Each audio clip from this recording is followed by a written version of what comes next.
We'll read these off, right? All right. Go ahead. So, this one, agenda item 9J, Mr. Ortega is requesting a conditional use permit. He did submit it, on December 28th. This should have been brought before you all last month, however, they provided us incorrect information regarding the size of the mobile home, the manufactured home. It is a double wide. They initially only provided us on a single wide. That was legally published in the newspaper as a single wide. We are required legally to publish the legal description of the property and the size. And then also when we do those 200-foot radius notice letters, that description has to be very specific. Therefore, we had to pull that, and that's why you're seeing it now. He is wanting to combine, again, we're asking that you consider a replat on him. He's wanting to, it's a double wide, so he's needing to use both lots 5 and 6 to place the mobile home. We're asking, again, we have a set of conditions that have been attached to this application that ask that he pull a relocation permit, that he pull all the trades permits, the electrical, the plumbing, the HVAC, and that he meet the setback requirements as set out in our city's ordinance.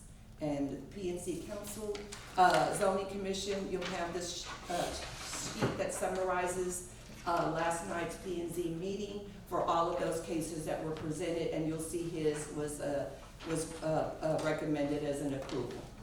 And staff is recommending approval along with the set conditions that have been attached to the application.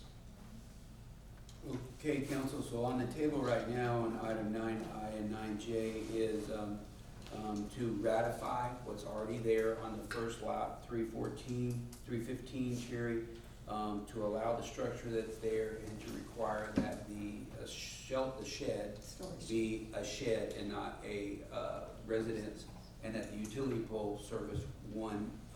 And the water meter, because right now, the utilities, the water, sewer were connected to both dwellings. So just one residence for 315, and then for 319 to approve it with the replatting, the relocation permit, and the setback requirements.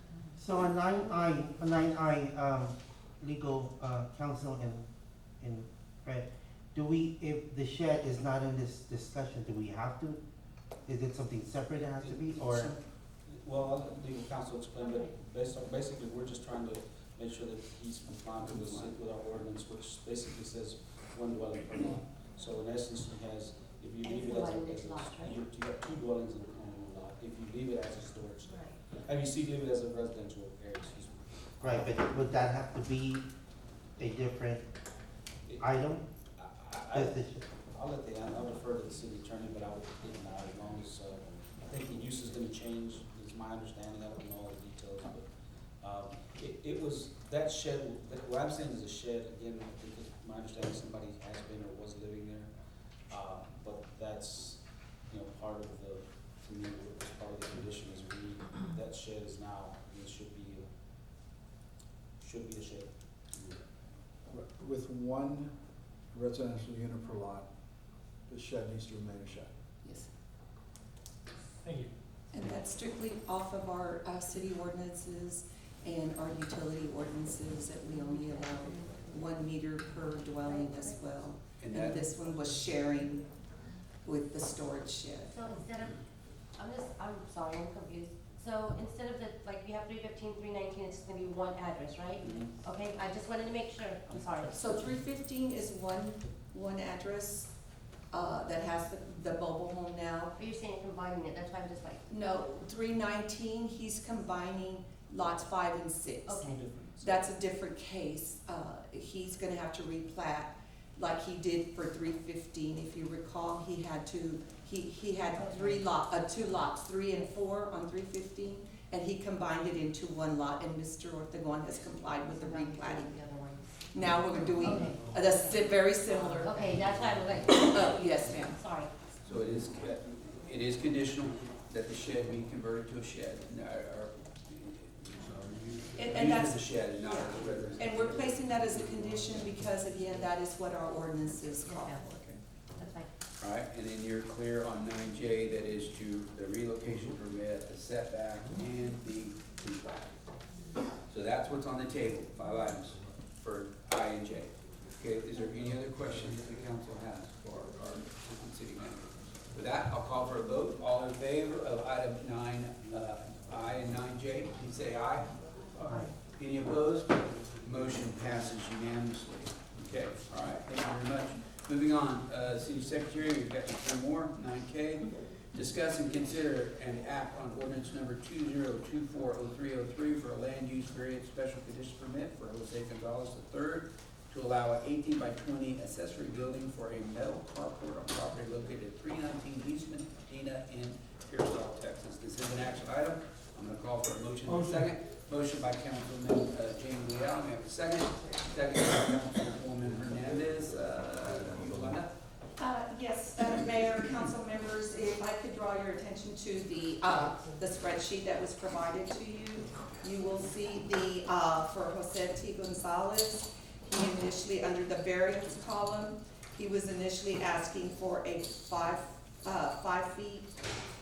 Our minimum rear yard requirements are 30 feet from the rear yard. He's asking for a 5-foot variance, which puts it very close to his fence line. I provided you with a picture of his property. The planning and zoning is recommending at least a 10-foot rear yard. Their concern was that it was too close to the fence line and that access to that carport would be from using the city's alleyway.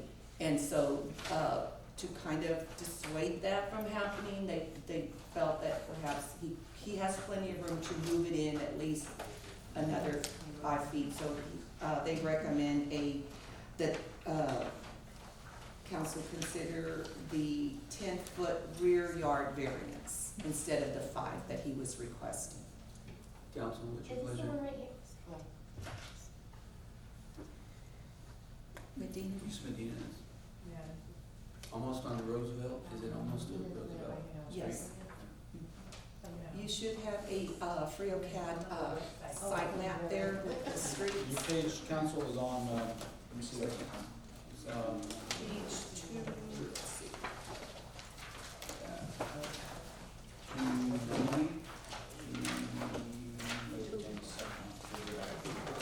302?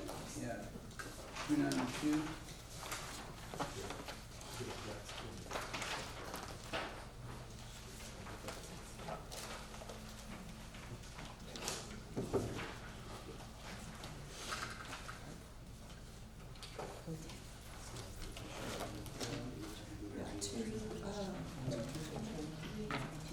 302 shows his property. Page 302 shows the fence line, and then you'll see in orange how close he wanted to put it to the fence line.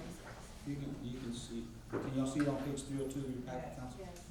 And then 301, page 301, you'll show South Roosevelt Street and Medina Street on 301. There, we did send out, if you'll notice, we did send out 6 notices within that 200-foot radius. We did not have any favorable or negative. We did have one that was returned on that. So the church already fenced up, right? Yes. He is building a metal carport. We ask that you consider staff is recommending approval with the recommendations by the planning and zoning for a 10-foot variance rather than the 5-foot variance. And also, along with approval of those set conditions, which are typically what we follow right off our ordinances regarding setbacks, permits for plumbing, electrical, any of the work, and then a relocation permit. If you're moving something in or out, we also require relocation permits. All right, council, you heard the recommendation by planning and zoning, approving the 10-foot variance. If you have any questions, we've got a motion and a second. We want to move forward with the recommendation of planning and zoning. All in favor, please say aye. Aye. Any opposed? Motion passes unanimously. Okay, thank you very much. Moving on to item 9L, discuss and consider an act on ordinance number 20240304 for a land use special condition permit for Ignacio Peralta to allow for the use of a subject property legally described as Lot 9, Block 1 of the Juarez Addition in the city of Pearsall. Motion. This is an action item. Motion. I have a motion by Councilwoman R. Garza, a second by Councilman Trevino. Yolanda? Yes, Mayor, Council, I would like to ask you to look at page 320, the site plan. This is two lots, lots 9 and 10, that are owned by Mr. Peralta. He does not have a residential dwelling on these two lots. I believe he lives across the street, and there's some pictures of what he has. If you can look at page 324, you'll see a picture of his two lots.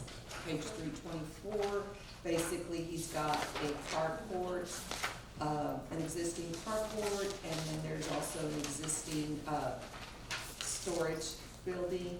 He's asking to build another carport on lot 9, and the lots, again, these are non-conforming lots. Throughout Pearsall, we talked about how, we need to look at maybe perhaps changing our zoning lot width requirements, because we asked for an 80 size lot width. Most of these are 40 or in between. So that's why you see a lot of these variances come before you.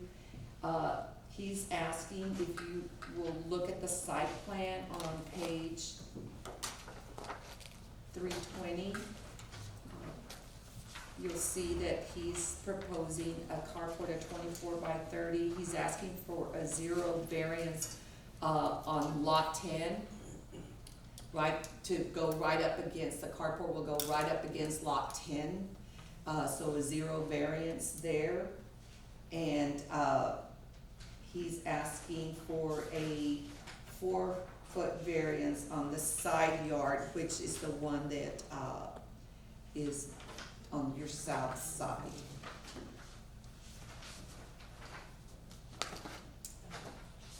And the recommendation? The recommendation is for approval. We did send out 15 notices.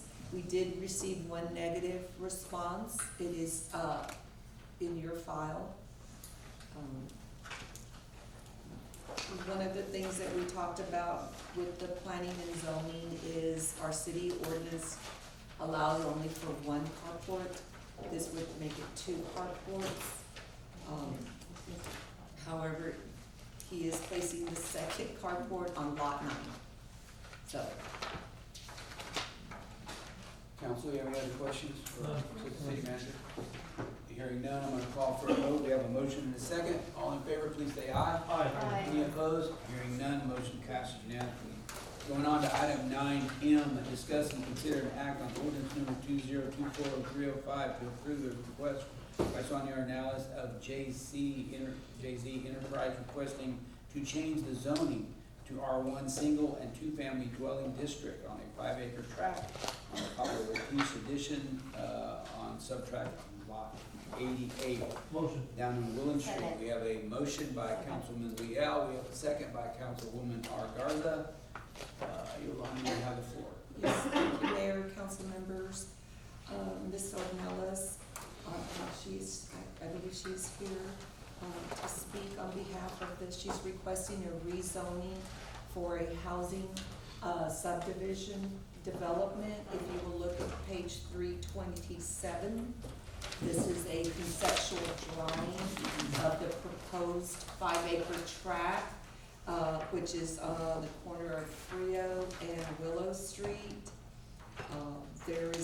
She's proposing about 20 lots for residential housing, with the minimum footage to be about 1,500 square feet with a maximum of 1,800 square feet. Again, this is just for the rezoning. We will be bringing before you, if this does pass tonight, we will then start working on the preliminary plans and then, of course, your final plans. Ms. Ornelas, would you like to speak on your behalf? So you'll see where, I believe the discussion with her architect and engineer was, she wanted to do the development in phases. However, our ordinance requires that while you can do it in phases, if this is a part of a larger tract, that we get the whole plan approved and set up rather than coming in at phases. So that's why you see the whole 5-acre tract. We do require that to be submitted to you all, so you can look at the renderings and see how things are gonna progress. Okay, council, you see the recommendation of planning and zoning. Do you have any questions for our assistant city manager? Seeing none, I'll call for a vote. All in favor, please say aye. Aye. Any opposed? Being none, motion passed unanimously. All right, this it is. Thank you. It is 8 o'clock. We are now going into executive session. Please leave your cell phone here. And, this is, Recording